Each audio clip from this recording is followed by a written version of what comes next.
Assalamu alaikum à tous et bienvenue dans cette nouvelle vidéo.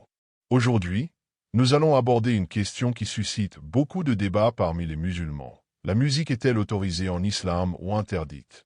Beaucoup de personnes, surtout les jeunes, se posent cette question et les réponses qu'ils reçoivent sont souvent contradictoires. Certains disent que la musique est totalement interdite, haram, tandis que d'autres affirment qu'elle est permise, halal, sous certaines conditions. Alors, quelle est la vérité? Dans cette vidéo, nous allons explorer ce sujet en nous appuyant sur le Coran, les hadiths et les avis des savants. Restez jusqu'à la fin pour avoir une réponse claire et détaillée. Commençons par le Coran. Beaucoup de gens sont surpris d'apprendre que le Coran ne mentionne pas explicitement l'interdiction de la musique.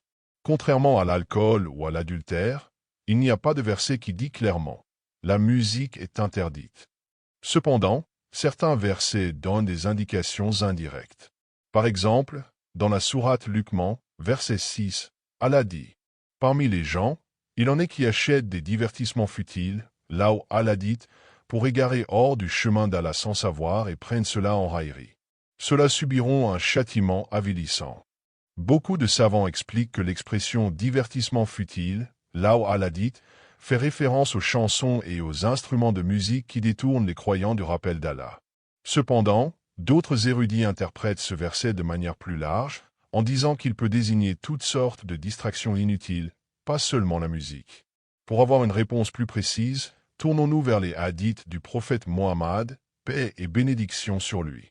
Il existe plusieurs hadiths authentiques qui interdisent clairement la musique et les instruments musicaux.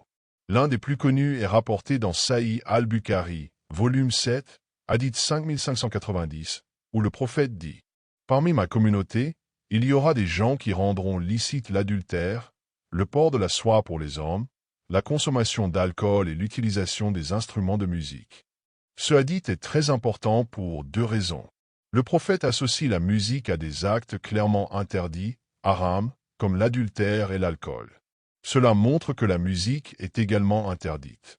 Le hadith prédit que certaines personnes chercheront à justifier ces interdits. Aujourd'hui, nous voyons que c'est exactement ce qui se passe. Certains essaient de rendre la musique licite en disant qu'elle n'est pas explicitement interdite dans le Coran. Mais les hadiths sont clairs, la musique est interdite. Un autre hadith, rapporté par Abu Daoud et Ibn Majah, met en garde contre les dangers de la musique. Une nation parmi ma communauté sera transformée en singe et en porc à cause de leur permissivité concernant la musique et les instruments de musique. Ce hadith montre que la musique peut entraîner des conséquences graves, spirituellement et moralement. La majorité des savants de l'islam, à travers l'histoire, ont interdit la musique. Par exemple, l'imam Ibn Taymiyyah a dit « Tous les types d'instruments de musique sont interdits en islam, sauf ceux que le prophète a autorisés. » L'imam Malik a déclaré « Si quelqu'un joue de la musique et danse devant moi, je le considère comme un homme indigne. » L'imam Ash-Shafi'i a dit « La musique fait partie des divertissements blâmables qui éloignent le croyant du rappel d'Allah. » Ces savants expliquent que la musique peut affecter le cœur et l'âme de plusieurs manières. Elle distrait du rappel d'Allah et de la prière. Elle adoucit le cœur au point de le rendre insensible au péché. Elle pousse à l'immoralité, surtout avec les chansons modernes qui font la promotion de relations illicites, de l'alcool et des plaisirs mondains. Cependant, il existe quelques exceptions.